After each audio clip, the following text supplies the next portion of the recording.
Unang pagkakita ko sa kanya, second year college kami noon.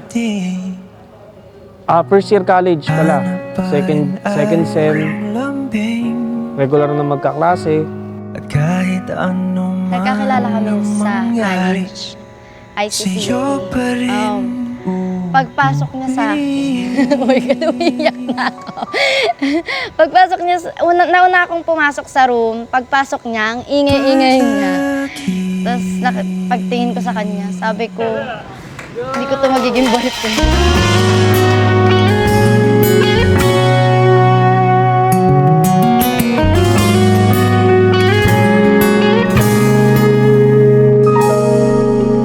Pero unang tingin ko pa lang, alam kong, uy, ganda. Parang, kumbaga, yung sa itsura niya, alam ko talagang yun talaga yung type ko nun. Type ko sa babae.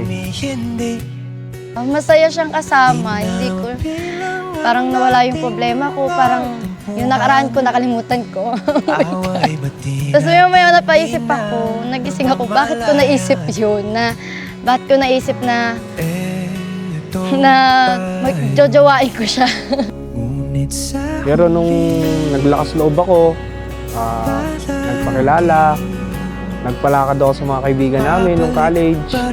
Tapos, yun, naging mag-boyfriend-girlfriend kami. Nagka-groupings, magkaiba kami ng groupings. Ang naging tuloy namin isisikan. Una, tinanong anong pangalan ko. Sabi ko, bakit? May nagtanong ba? Meron daw. Tapos hanapin ko daw na sa katabi nila, natingin ng tingin sa akin. Yun nga, nakita ko siya, tingin ng tingin sa akin. Mas nagustuhan ko sa kanya, napakasipag. Talagang timplado niya ako, alam niya yung kulit ko, alam niya paano kontrolin. Mapagmahal, mapagmahal sa pamilya ko, sa pamilya niya. Sir, yung nakita kong lalaki na inirespeto niya ako sa lahat ng mga na-open ko sa kanya.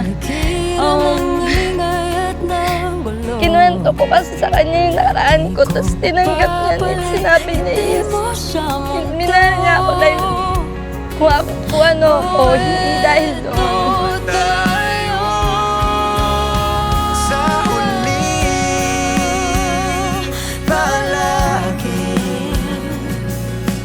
Babalik pa rin sa yakap mo hanggang sa huling palagi. Pipiliin kong maging sa'yo. Ulit-ulitin man, nais kong malaman iyo ko.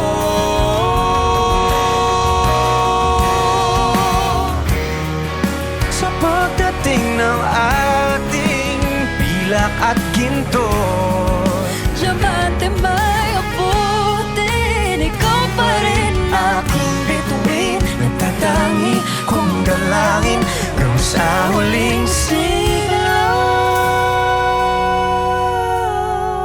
Hindi kita mapapaksinan. Isip mo at pagkaingatan ng sisig nito na siyang sandal ng ating pag-ibig at katapatan. Sa ngalan ng Ama, at ng Anak, at ng Espiritu Santo.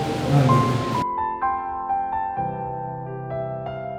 Mo at pagkaingatan ang sisilig. Check. Na ito na siyang sandal ng aking pag-ibig at katapatan.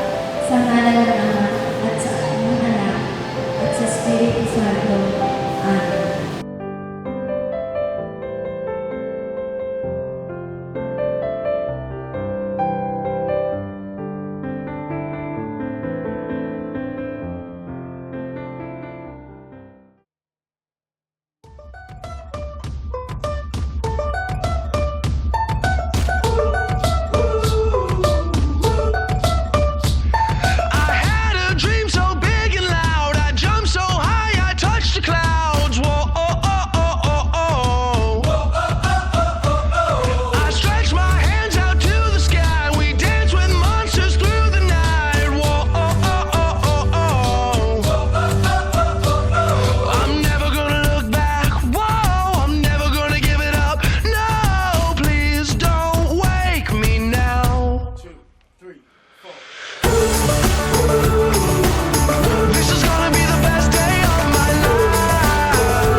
mag-asawa, magkaroon, dagdagan pa yung dalawa.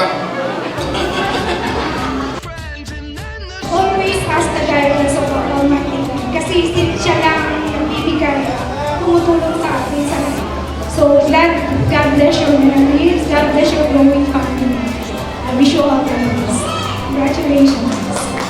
Nasabi ko na siya na talaga, na siya yung makakasama ko habang buhay dahil nirespeto nga niya yung nakaraan ko, nirespeto niya ako, nakita ko siya kung paano niya ako mahalin, paano magkaroon siya ng care sa akin, lalo na nagkapamilya kami, nagkaanak. Siya na yung nakita ko talaga, wala na akong nakitang iba. Love, sana alam kong masayang masaya ka. Alam mo naman yung mga ipinangako ko sa'yo, di ba? Lahat yun tutuparin ko. Ikaw pa rin talaga, palagi pipiliin at pipiliin ko.